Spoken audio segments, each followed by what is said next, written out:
अस्सलाम वालेकुम, welcome back to my channel. मैं पागल हो जाऊंगी, मेरी शक्ल तो देखो।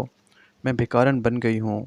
मेरा शौहर मेरे पास बैठकर कहने लगा, तू हर वक्त झगड़ती रहती है, कभी तो मुझसे प्यार से बात कर लिया करो। मैंने उसे साइड पर धक्का दिया तो वो खामोश होकर बैठ गया। अब मैं सोच रही थी कि बस इससे तलाक ही लूँगी। मैंने अपने कज़न से बात कर रखी थी, जो वकील था। इसने मुझे तसल्ली दी कि मैं तुम्हारे साथ हूँ, तुम इस कमीने से तलाक ले लो। मैं सोच रही थी कि आज जब घर आएगा तो बस इसको बोल ही दूंगी कि मुझे तलाक दे दो। मैं इंतज़ार कर रही थी। वो रात के 10 बजे घर पहुंचा। बच्चे सो रहे थे। इसने पहले तो दोनों बच्चों के माथे पर बोसा किया और इनके हाथ चूमने लगा। फिर चारपाई पर बैठकर मुझे आवाज़ दी, शहनाज मुझे रोटी दो।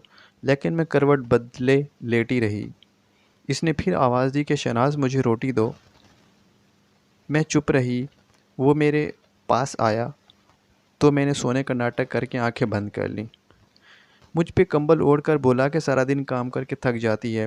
फिर वो खुद ही किचन में जाकर खाना खाने लगा, लेकिन खाने के लिए उसे कुछ ही ना मिला। फिर एक प्याली में नमक मिर्च डालकर इसमें थोड़ा सा पानी मिलाकर सूखी रोटी खाने लगा। मैं ये सब देख रही थी और दिल में सोचने लगी कि कुत्ता मरता भी नहीं है। खाना खाकर वो सो गया। दूसरे दिन सुबह सुबह हम किसी बात पर झगड़ने लगे। मैंने उसे कहा कि बस मुझे तलाक दे दो, अब मैं बर्दाश्त नहीं कर सकती। वो तलाक का नाम सुनते ही चुप हो गया। इसके बाद वह जल्दी से उठा, बाइक पकड़ी और बाहर जाने लगा। मैंने चिल्लाकर कहा, अल्लाह करे तू मर जाए, मेरी जान तो छूट जाए तुमसे। वो बाइक बाहर खड़ी करके कमरे में आया और एक कॉपी पर कुछ लिखने लगा और फिर चला गया। मैंने इसे गालियां दे रही थी, रोकर थक गई थी। मैंने इरादा कर लिया था कि बस अब इस इंसान के साथ नहीं रहूँगी। 2-4 घंटे गुजरने के बाद मैं मैके जाने लगी। बच्चों को साथ लिया। इतने में गली में एक शोर सा बरपा हुआ। मैं हैरान थी कि क्या हुआ है। इतने में एक लड़का फ़ोन पर बात कर रहा था, यार अकबर का एक्सीडेंट हुआ है और वो मर गया है। ये सुनते ही जैसे मुझ पर क़यामत टूट पड़ी हो। चारपाई सहन में रखी हुई थी। सब लोग कब्र खोदने की बातें करने लगे। कुछ जनाजे का टाइम देखने लगे। मस्जिद में ऐलान करने लगा। अकबर मेरे सामने चारपाई पर लेटा हुआ था। फिर मेरे चीखने चिल्लाने लगी, अकबर उठ जा, मैं कुछ नहीं मानती, कुछ भी नहीं चाहिए, मैं तलाक की बात भी नहीं करती।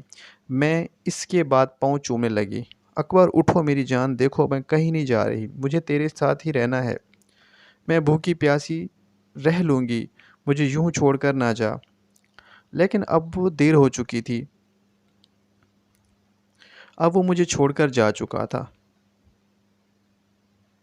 मैं चीखती रही और इसके जाने के बाद मुझे दुनिया के रंग नज़र आने लगे। मुझे मेरे रिश्ते बदलते नज़र आने लगे। जो अपने थे वो सब मुंह मोड़ने लगे। मैं अकबर के बाद दर पदर ठोकरें खाने लगी। अब बच्चे भी कुछ फरमाइशें नहीं करते। वो जानते हैं बाबा इस दुनिया में नहीं हैं। मेरे भाई भी मुझसे मुंह मोड़ गए। फिर मैं लोगों के घरों में नौकरानी बन के काम करने लगी। एक दिन मुझे अकबर की डायरी मिली जिस पर लिखा था, शहनाज से शादी करके मैं बहुत खुश हूँ। मैं शहनाज से बहुत प्यार करता हूँ। वो पागल है, बिल्कुल समझती नहीं, झगड़ा करती है मुझसे। देखो आज मैंने उसे खाना भी नहीं दिया और वो कहती है मुझे महंगा मोबाइल ला कर दो। मैं इसे कैसे बताऊँ कि नहीं ला सकता। अल्लाह ने चाहा तो हमारे हालात बदल जाएंगे। फिर शहनाज को दुनिया की हर खुशी दूंगा। आज मेरी कमर में ईंट लगी है। ज़ख्म बहुत गहरा है, लेकिन शहनाज को नहीं बताऊंगा, ये बेचारी परेशान हो जाएगी। मुझसे कह रही है तलाक दे दो, मैं इसके बिना मर जाऊंगा। अभी गुस्से में है, ठीक हो जाएगी। मैं डायरी को सीने से लगाकर चीख चीख कर रोने लगी। हम सफ़र तो हम सफ़र होता है, वो मेरा साया था, मेरी ढाल था। इसके बाद ज़माने की ठोकरें खाकर मैं समझ गई हूँ वो मेरे दोनों जहां थे। क्यों इसको सताती थी मैं, क्यों लोगों को देखकर बड़े बड़े ख्वाब देखती थी। क्या मैं बख्शी जाऊंगी?